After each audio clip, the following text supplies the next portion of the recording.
Hello, ഇന്നത്തേത് ഒരു day in my ലൈഫാണ്. ഞാൻ എൻ്റെ വീട്ടിൽ നിന്ന് ഇക്കാൻ്റെ വീട്ടിലേക്ക് പോവാണ്.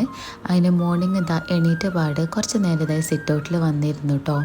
അത് കഴിഞ്ഞതേ ഒരു ശബ്ദം കേൾക്കാൻ തുടങ്ങി അടുക്കളയിൽ നിന്ന്. എന്തിൻ്റെ ശബ്ദം എന്നല്ലേ, ഈ ഒരു ശബ്ദമാണ്. പിന്നെ നേരത്തെ കിച്ചണിലേക്ക് പോയിട്ട് എനിക്കുള്ള ബ്രേക്ക്ഫാസ്റ്റ് ഞാനിങ്ങ് കയ്യോടെ എടുത്തു. അപ്പോൾ ഇന്ന് ബ്രേക്ക്ഫാസ്റ്റിന് അപ്പം ഉള്ളിക്കറിയും കട്ടൻ ചായ ആയിരുന്നു. അങ്ങനെ അതെല്ലാം ആസ്വദിച്ചിരുന്ന് കഴിക്കാട്ടോ. ഈ ഒരു വരവത്തെ അവസാനത്തെ ബ്രേക്ക്ഫാസ്റ്റ് ആണല്ലോ.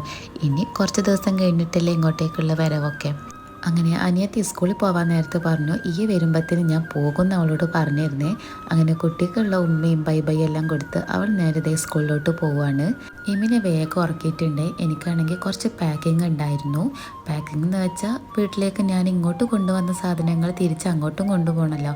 അങ്ങനെ ഡ്രസ്സെല്ലാം പാക്ക് ചെയ്ത് ഞാൻ നേരെ ക്ലീനിങ്ങിലോട്ട് ഇറങ്ങിട്ടോ.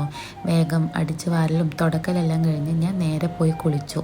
അതിനുശേഷം ഞാനും മോനും കൂടി ഒന്ന് പുറത്തു പോയിരുന്നേ. പിന്നെ നമ്മുടെ ഗിവ് അവേ ആരും മറക്കണ്ട കേട്ടോ. നമ്മുടെ 2 ലക്കി വിന്നേഴ്സിന് ഗിഫ്റ്റ് ഉണ്ട്. പെട്ടെന്ന് തന്നെ ഭക്ഷണം കഴിച്ച് റെഡി ആയിട്ടുണ്ട്. ഇനി നേരെ ഇക്കാൻ്റെ വീട്ടിലോട്ട്. ഈ പ്രാവശ്യം എൻ്റെ ഉപ്പയും ഉമ്മച്ചും കൂടി ആട്ടോ എന്നെ ഇക്കാൻ്റെ വീട്ടിലേക്ക് കൊണ്ടാക്കി തരുന്നത്. സാധാരണ ഇക്കാൻ്റെ ഉപ്പയും ഉമ്മയാണ് വരാറ്.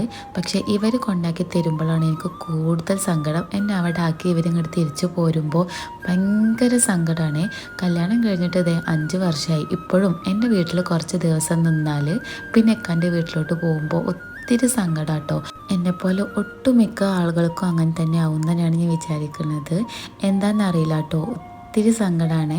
അവിടെ എത്തിക്കഴിഞ്ഞാൽ പിന്നെ വേറെ കുഴപ്പമൊന്നും ഉണ്ടാവില്ല. അവരോടെല്ലാം യാത്ര പറഞ്ഞിറങ്ങുന്ന സമയമാണ് നമുക്ക് സഹിക്കാൻ പറ്റാത്തത്. ഞാനാണെങ്കിൽ ചെറിയ കാര്യങ്ങൾ പോലും ഒത്തിരി സങ്കടപ്പെടുന്ന ആളാണ്. അതുപോലെ തന്നെ ചെറിയ ചെറിയ കാര്യങ്ങൾക്ക് ഒത്തിരി സന്തോഷിക്കുകയും ചെയ്യും. ഇനി ഒരു 2 ദിവസം ഉമ്മച്ചിക്ക് വിളിച്ചാൽ ഇവിടെ ആരുമില്ല, ഒരു രസവും ഇല്ല എന്നുള്ള സംസാരം മാത്രമായിരിക്കും കേട്ടോ. അങ്ങനെ ഇക്കാൻ്റെ വീട്ടിൽ എത്തുന്ന വരെയുള്ള വീഡിയോസൊന്നും ഞാൻ എടുത്തില്ല, കുറച്ചേ എടുത്തുള്ളൂ. അപ്പോൾ ഇന്നൊക്കെ ഡേ ഇൻ മൈ ലൈഫ് ഇവിടെ വെച്ച് അവസാനിപ്പിക്കാം കേട്ടോ. അപ്പം നമുക്കിനി നെക്സ്റ്റ് വീഡിയോ കാണാം.